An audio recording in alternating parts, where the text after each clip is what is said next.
Hey!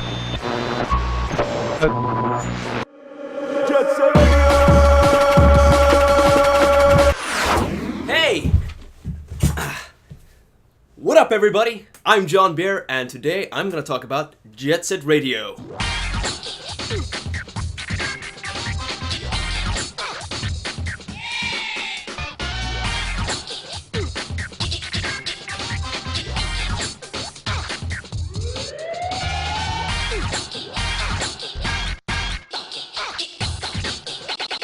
Let's look at the funk. So recently I had this idea to make a video series where I talk about things that shaped me as a kid, things that I was very passionate about. And naturally the first thing I want to talk about is Jet Set Radio. Jet Set Radio is a game where you ride high-tech rollerblades throughout Tokyo City and you spray paint everything in sight. It's awesome! And then you run away from the police. Even more awesome. So as you know, I live in Japan, but I'm not going around spray painting everything. Don't think that it influenced me that way. But it did influence me in this way. By me living in Japan, and I ride a high-powered electric longboard throughout the city.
Whenever I ride that thing, man, I feel like Jet Set Radio. It's like I'm just going fast on a skateboard.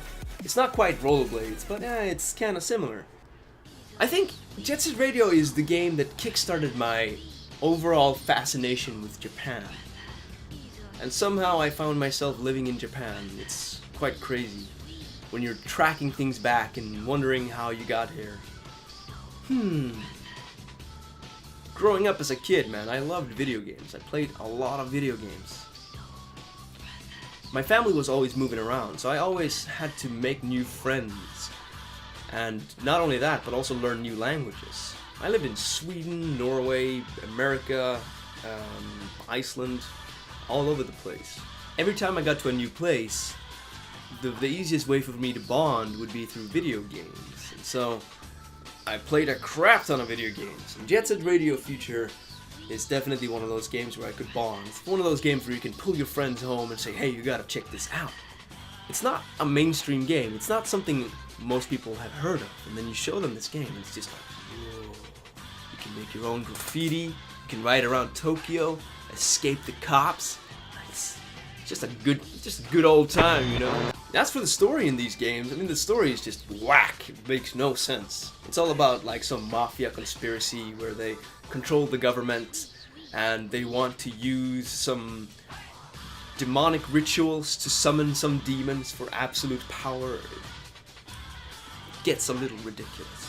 Like the first game, the climax was on top of a skyscraper where the bad guy has like this giant vinyl spinning around, and he's inside this booth just DJing along, and this music that he's playing is summoning a demon in the background. And the music that he's playing, I mean, that stuff scared the crap out of me as a kid, man. Whenever that song played, I would just get shivers and I'd be scared. And to defeat him, you gotta spray paint all these nearby skyscrapers, but while you're doing that, the demon comes hovering over you and starts breathing fire all over you. Whack, man. Admittedly, the game has quite clunky controls. I mean, they didn't really age very well at all. But it didn't take long for them to release a new game. A better one. A superior game. Jet Set Radio Future.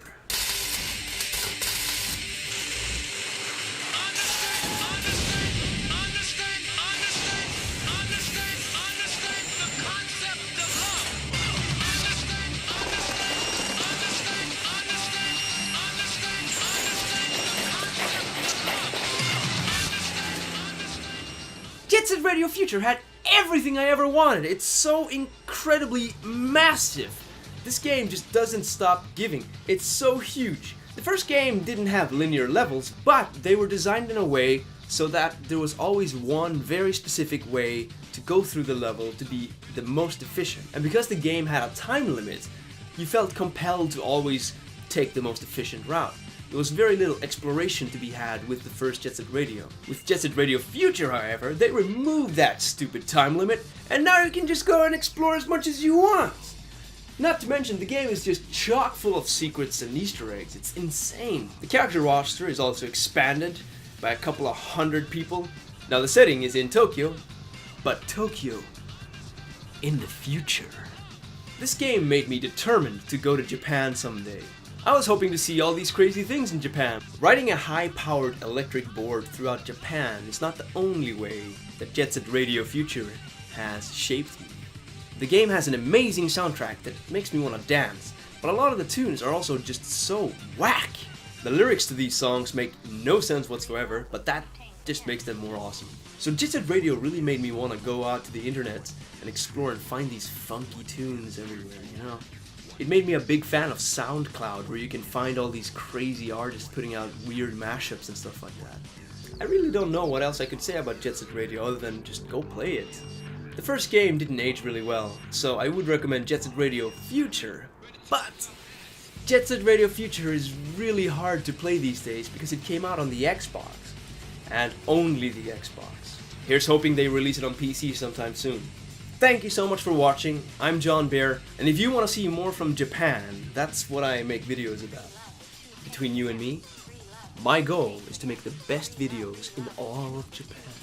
So if you want to be along on that ride, please subscribe. Leave me a comment and a like.